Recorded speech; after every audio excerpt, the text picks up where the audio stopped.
आदित्यम संस्कृत के इस क्लास में आपका स्वागत अभिनंदन है।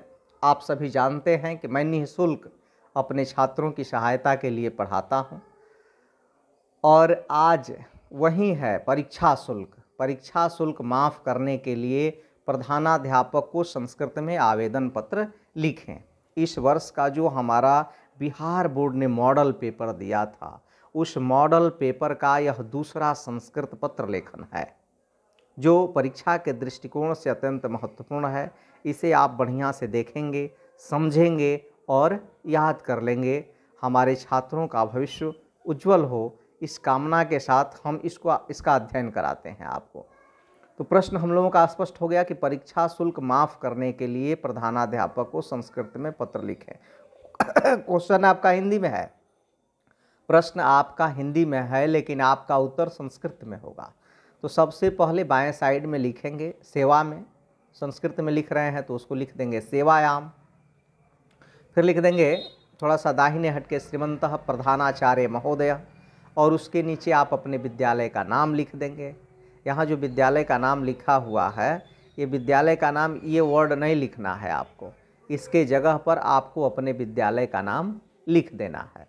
फिर हम आ जाएंगे विषय पर, और हमारा विषय हो जाएगा विद्यालयस्य शुल्क क्षमा हेतु प्रार्थना पत्रम। विद्यालय के शुल्क क्षमा हेतु प्रार्थना पत्र, एकदम विषय स्पष्ट लिखेंगे आप। विद्यालय में जो शुल्क लगा है, उस शुल्क के लिए मैं क्षमा याचना कर रहा हूँ, देने में असमर्थ हूँ। इसके बाद उसके नीचे अब पत्र लिखना आरंभ करेंगे। किसको लिख रहे हैं? प्रधानाध्यापक को। तो लिखेंगे महाशय, महाशय सविनयम निवेदनम अस्ति यम यत मम पिता श्रमिक हस्ते। सविनयम निवेदनम अस्ति, सविनय निवेदन है कि मम पिता श्रमिक हस्ति, मेरे पिता श्रमिक हैं। श्रमिक माने मजदूर होता है, मजदूर हैं। तस्य अल्प पारिश्रमिक आयेन परिवारस्य चतुर्णाम सदस्यानां पालन पोषणम अति कठिनम। तस्य अल्प पारिश्रमिक आयन, उनके जो है अल्प यानी थोड़ा पारिश्रमिक आय द्वारा परिवार से चतुर्णाम सदस्यानाम, परिवार के 4 सदस्यों का पालन पोषणम अति कठिनम, माने पालन पोषण अत्यंत कठिनाई से होता है।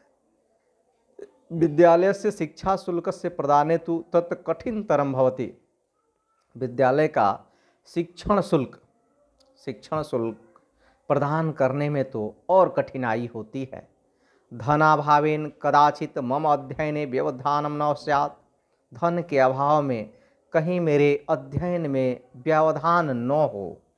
बच्चा निवेदन कर रहा है, छात्र जो है प्रधानाध्यापक महोदय से क्या कर रहा है? निवेदन कर रहा है।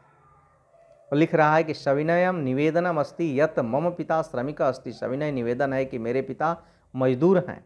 तस्य अल्प पारिश्रमिक आयन परिवार से चतुर्णाम सदस्यानाम पालन पोषणम अति कठिनम, उनके अल्प पारिश्रमिक आय द्वारा परिवार के 4 सदस्यों का पालन पोषण अत्यंत कठिनाई से होता है।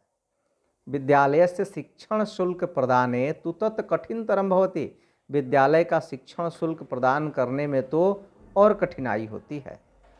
धनाभावेन कदाचित मम अध्ययने व्यवधानम न स्यात्, धन के अभाव में कहीं मेरे अध्ययन में व्यवधान न हो। अतः, पैराग्राफ चेंज करके लिखेंगे अतः, इसलिए मम प्रार्थना अस्ति यत, मेरी प्रार्थना है कि शिक्षा शुल्कम क्षंतव्या, या शिक्षण शुल्कम भी लिखेंगे तो चलेगा, शिक्षण शुल्कम क्षंतव्या, शिक्षण शुल्क क्षमा कर भवन्तः माम उपकुर्वन्तु, आप मुझे उपकृत करें। प्रार्थना कर रहा है कि अतः मम प्रार्थना अस्ति यत शिक्षण शुल्कम क्षंतव्या भवन्तः माम उपकुर्वन्तु, इसलिए मेरी प्रार्थना है कि शिक्षण शुल्क क्षमा करके, माफ़ करके आप मुझे उपकृत करें। और फिर उसके नीचे आप लिख देंगे भवतः आज्ञाकारी शिष्य, या भवताम आज्ञाकारी शिष्य, अपना नाम, अपना क्लास और अपना रोल नंबर क्रमशः उसके नीचे लिखते जाएंगे। इस प्रकार से यदि आपने सही लिख दिया तो आपको परीक्षा में जो है एक पत्र पर 4 अंक मिलते हैं, और 4 अंक मिल जाएंगे। फिर हम अभी 2 पत्र और बचा है, उन दोनों पत्रों का भी आपको अध्ययन कराएंगे। इसके बाद आपको गेस करके हम पत्र लेखन प्रदान करेंगे। फिर मिलते हैं आपसे अगले पत्र में। तब तक के लिए बहुत बहुत धन्यवाद। शुभकामना। बहुत थोड़े में और सटीक मैं लिख करके अपने छात्रों को बताने का प्रयास किया हूँ। धन्यवाद।